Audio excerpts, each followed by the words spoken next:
أعلم أنني سأموت قبل أن يشيب شعري، وقبل أن تجد التجاعيد طريقها إلى وجهي، ولكني لم أتصور يوما أن التي علمتني أسماء الورود ومعانيها هي من ستقتلني. نوح الألفي.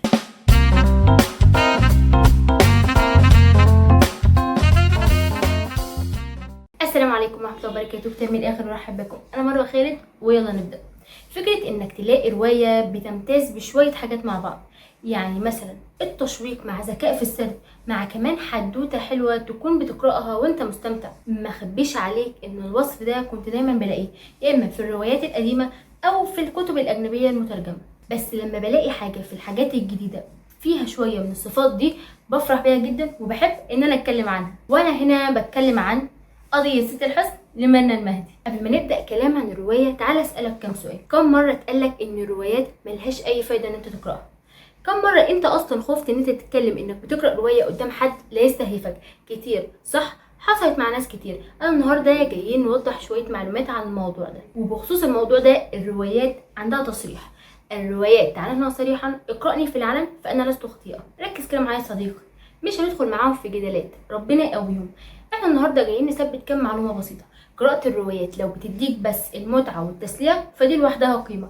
طب يا سلام لو بتدينا لغة حلوة وسلسة فتخلينا كده مستمتعين باللغة، ده يبقى أجمل. طب يا سلام لو بتخلينا نفكر ونستنتج حاجات وتدينا شوية خبرات، ده برضو جميل. فالروايات مش هنتخانق في فايدتها أو لأ، بس هي ليها قيمة كبيرة جدا. المهم اقرأ أي شيء، المهم تكون حاجة حلوة مش بير سلم شقصين هبل.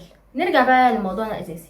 رواية قضية ست الحسن عبارة عن 3 قصص، العامل المشترك ما بينهم هو نوح الألفي، ضابط في المباحث الجنائية وشاطر جدا، وحاجة كده كمان ان هو بيكلم أرواح الموت. عايزين نعرف ازاي؟ استنوني كده لما نكمل شوية في الأحداث. احنا هنا قدام تركيبة حلوة، قضايا وتحقيقات، وبندخل في العالم ده ونبتدي نكتشف فيه شوية بشوية. بالإضافة لده الحياة الاجتماعية لنوح الألفي، نبتدي ان احنا ندخلها ونتعرف على ناس كتيرة من اللي حواليه. يمكن موضوع الحياة الاجتماعية ده هيظهر في الأجزاء اللي بعد كده. ده أنا نسيت أقولك، السلسلة دي عبارة عن 3 روايات. أول جزء اللي هو قضية ست الحسن، تاني حاجة لوزمور، وتالت حاجة عنب الثعلب. نيجي بقى نتكلم عن نقطة تانية مهمة، موضوع اللغة. والله يا صديقي انا مش هخبي عليك، انا مش من نوعيه الناس اللي بتحب اللغه العاميه في الكتب، وده لاني جالي تروما من كتر الروايات اللي قراتها واللي كان فيها اللغه العاميه اشبه ببوستات الفيسبوك. علشان كده كنت مقطعه اي كتب فيها لغه عاميه. لكن والله في الروايه دي حسيت ان اللغه العاميه كانت حلوه ومستخدمه بطريقه صح في الحوار ما بين الشخصيات، لكن السرد العام بتاع الروايه كان لغه عربيه فصحى لذيذه وبسيطه، والحوار هو اللي بالعاميه. فكان موفقه في الموضوع ده وشفت ان هي عاملاه كويس. لما باجي اتكلم عن الشخصيات في روايه زي دي، والله مش هقول ان البطل هو اكتر شخصيه عجبتني في الروايه. صديق البطل اللي هو قطز، وده يمكن علشان قطز صاحب جدع، والصحاب الجدعه قليله والله في الزمن ده يا صديقي. لا بجد نتكلم بطريقه جد اكتر. شخصيه قطز من الشخصيات اللي كانت مكتوبه حلو جدا، شخصيه بتجمع من العلم والثقافه، اللي كانت بتنقذ وبتساعد نوح في مواقف كتير جدا. كمان دمه خفيف واهدى من نوح في مواقف كتير جدا، فكانت تصرفاته عاقله اكتر. فمن الشخصيات اللي جذبتني اكتر في الروايه. فاكرين في الاول لما قلت لك من صفات نوح الالفي ان هو بيتكلم مع ارواح الموتى؟ طبعا انت عايز تعرف ازاي. مش عارفه احرق لك، مش احرق لك ولا مش هحرق، خليك تكتشفها لما تقرا بنفسك. بس برضو اللي حبيته اكتر في الروايه ان مش بس اعتمدت على الحاجه دي او الخاصيه دي بس، لا اعتمد برضو على ذكائه وشطارته في التحقيق. فدي برضو بوينت حلوه جدا. زي ما قلنا ان الروايه دي عباره عن 3 قصص. لو سالتني ايه اكتر جزء شدني في الجزء ده او في الروايه دي، هما 3 قصص. اخر قصه اللي هي قضيه ست الحسن دي من اكتر القصص اللي شدتني. بص يا صديقي من غير حرق، بس بجد الغدر وحش قوي. تعرف يا صديقي ان في ناس بتشوف ان المشاهد الدمويه مرعبه؟ انا بالعكس بشوف ان الانسان هو مصدر الرعب الاكبر. فكره انك تآمن الانسان وهو يبقى سبب اذيتك، دي فكره مرعبه جدا.